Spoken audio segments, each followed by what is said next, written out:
Nigel Farage is on the march in Scotland, but can Reform's own tartan army triumph in Hamilton? And the Tories are making his life easier as ever by fighting among themselves. I would like to think that my speech at the Royal Society is permeating the homes of the good people of Hamilton, but I suspect it's not doing that. This is why they say that a week is a long time in politics, Gordon, because it wasn't long ago. In fact, it was back in 2013, so just over a decade ago, when a younger-looking Nigel Farage, having smoked slightly fewer fags and drunk slightly fewer pints, turned up in Edinburgh when he was leader of UKIP and was basically rounded upon by protesters saying, "Get out of Scotland." Should we be reminded of that news moment?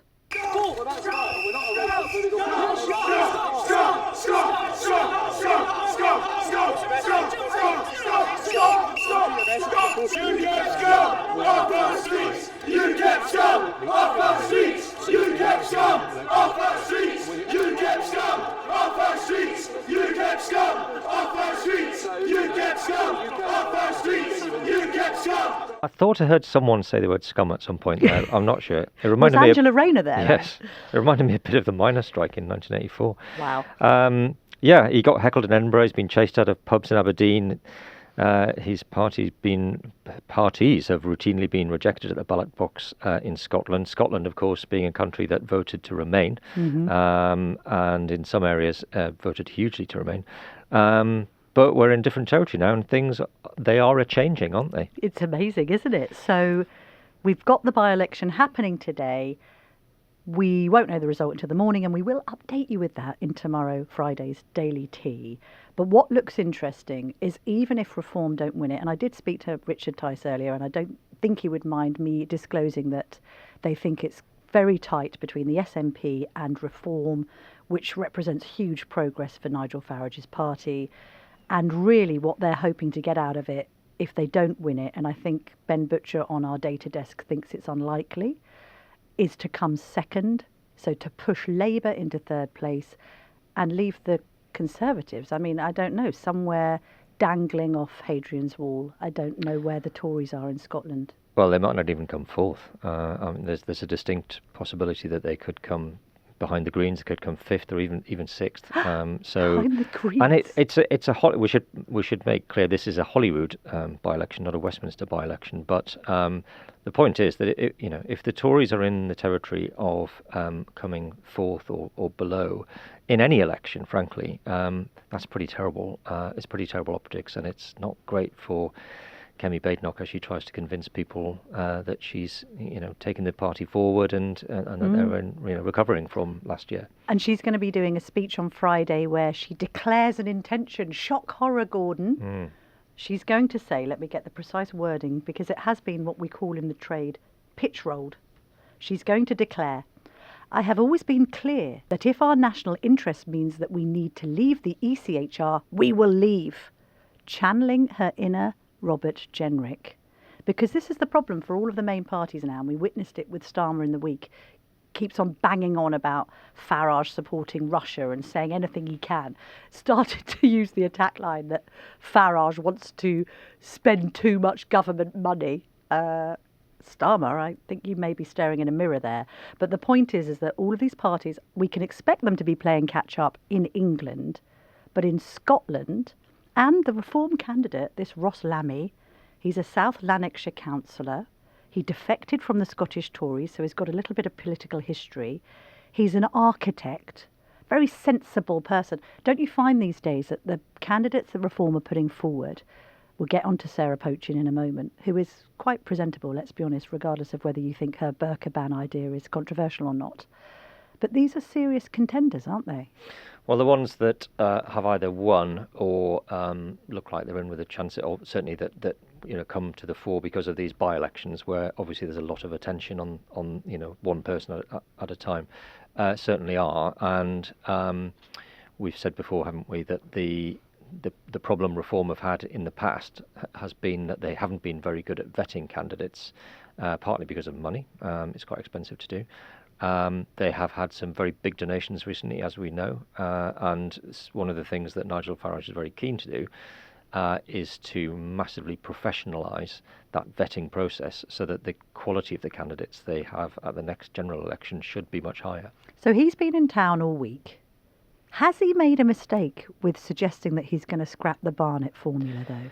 Just explain what the Barnett formula is to me, actually, Gordon, because I've never really understood it, and you're better at maths than me. Yeah, thanks for that. Hospital So pass. is everyone. So is everyone, by the way. Well, in a nutshell, it's the way that Westminster money is divided up between England, Scotland, Northern Ireland and Wales. Scottish people, on average, get £2,400 per person more than people in England from that pot. A lot of people in England think that's not fair, but it's kind of seen politically, at least, as the sort of price we pay for keeping the union together.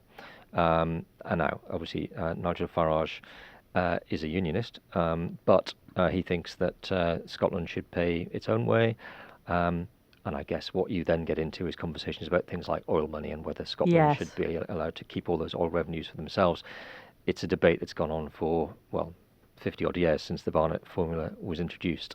And it's still going on now. So some Scots, I mean, that would sound to me to be a policy that would put off many Scots, simply on the basis that it's the economy stupid and we wouldn't mind as much money as possible from Westminster. Thank you very much. It's like saying we're going to take away loads of the free stuff you get now. Yeah, I mean, that's not enticing. That's not politically astute, one could argue. No. However, is the surge of reform in Scotland down to drill baby drill? You just mentioned oil and gas, and we know that there's lots of North Sea workers very unhappy with Labour, specifically Ed Miliband.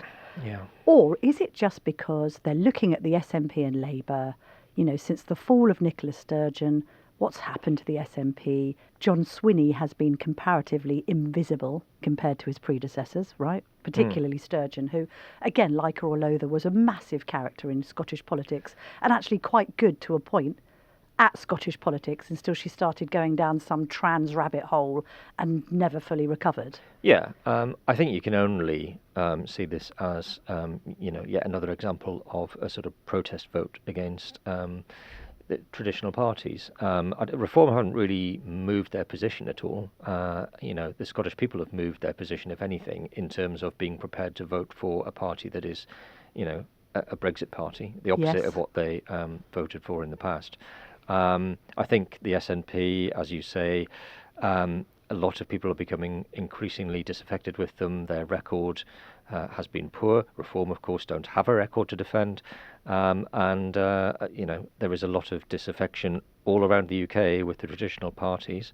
And people are looking for something different, if only as a way of, registering their protest against the way things have been.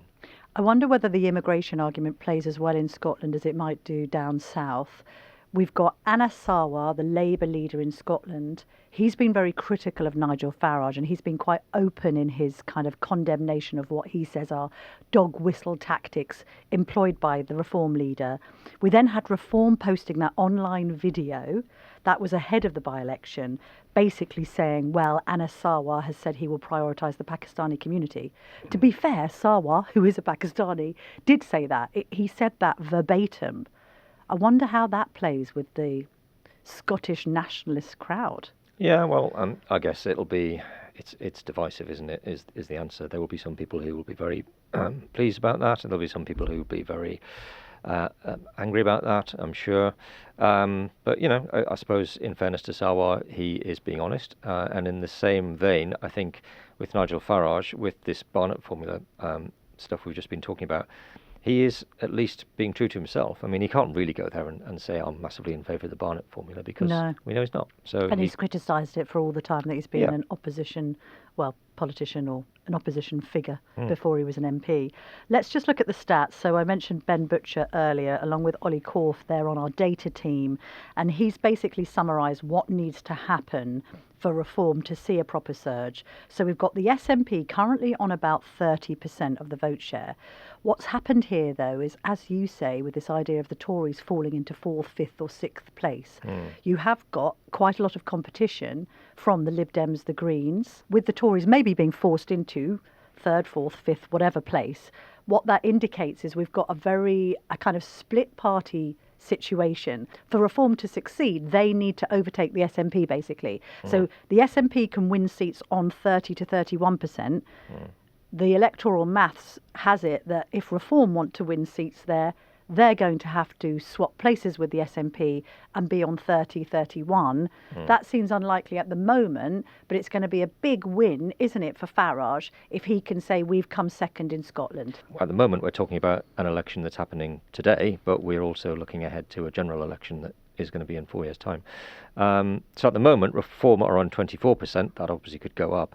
But as things stand, if you add Reform's 24% to the Conservatives' rather paltry 8%, that gives you 32%. Yes. That would be enough to beat the SNP. Yeah. So talk inevitably of some sort of Conservative Reform pact will be bolstered by this, I suppose. And if these figures stayed the same, right, in 2029, there will be a clamour for the Tories in Reform to have some sort of non-aggression I know. pact. Reform is still going through with this whole thing of, no, we don't need the Tories, we don't.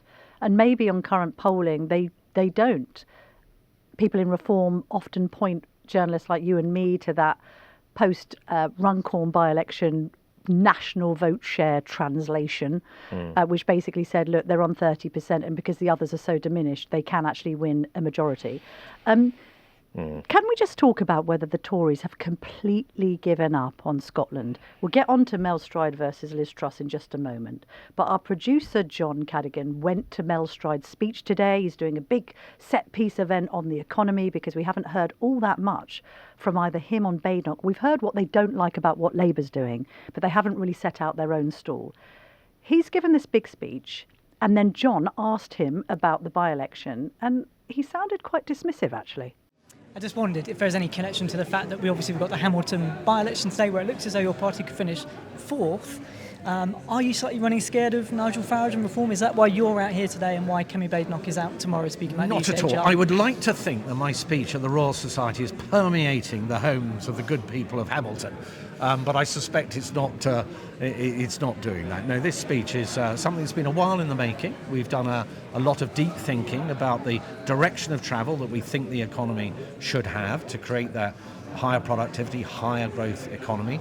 Getting taxes down, slimming down the size of the state, looking into those issues around skills, reducing the welfare bill, getting energy costs down, supply side reforms that I spoke about today, but equally recognising that we are the party of fiscal responsibility.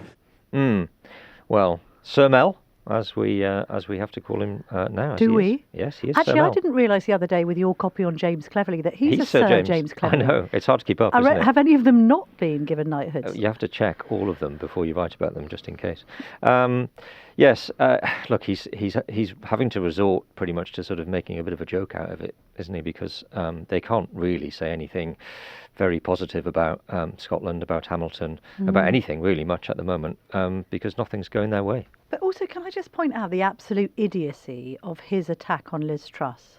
So he's basically said in this speech, let me be plain, never again will the Conservative Party undermine fiscal credibility by making promises we can't afford. I mean, this blue on blue is meant to have ended with the last general election when the Conservative Party was almost completely destroyed. Why are they doing this? It's a gift to Labour. Leave Labour to attack Liz Truss. And by the way, Mel Stride, maybe you want to consider the fact that quite a lot of righties liked what Liz Truss was saying about the economy, but like Kwasi Kwarteng admitted, the Chancellor at the time, were unhappy with the execution of it all.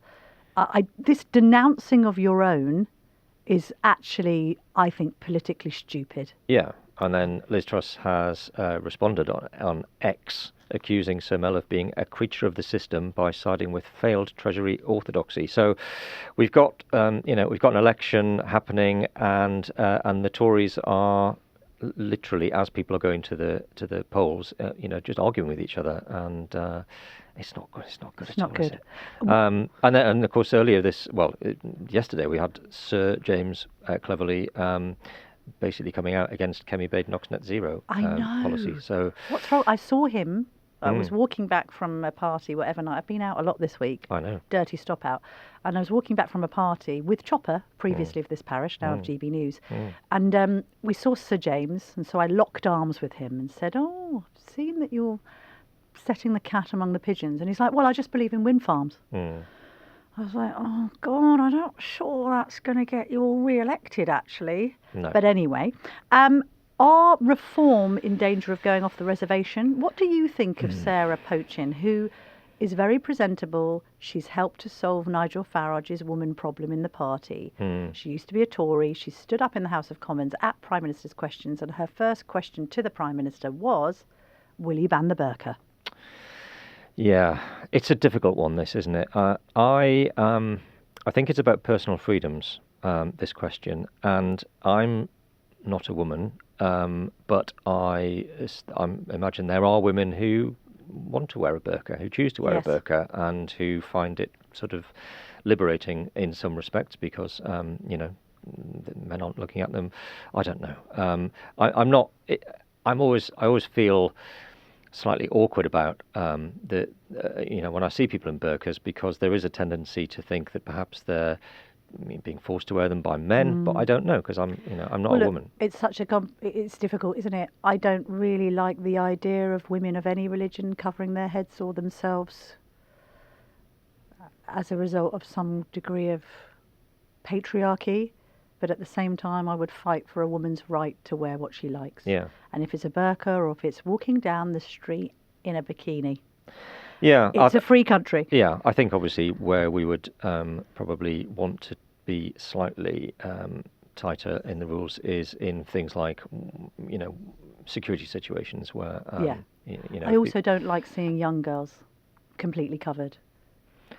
If they're primary school girls, that feels really wrong to me. Yeah. Trump's announcement today, we're going to ban immigrants from actual countries, the Yemen, Afghanistan, wherever.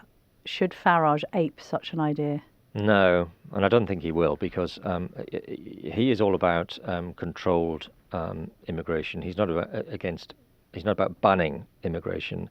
And look, what happens if you have the world's #1 brain surgeon who happens to be from Yemen and wants to come here to do amazing work? I mean, it just seems a bit daft.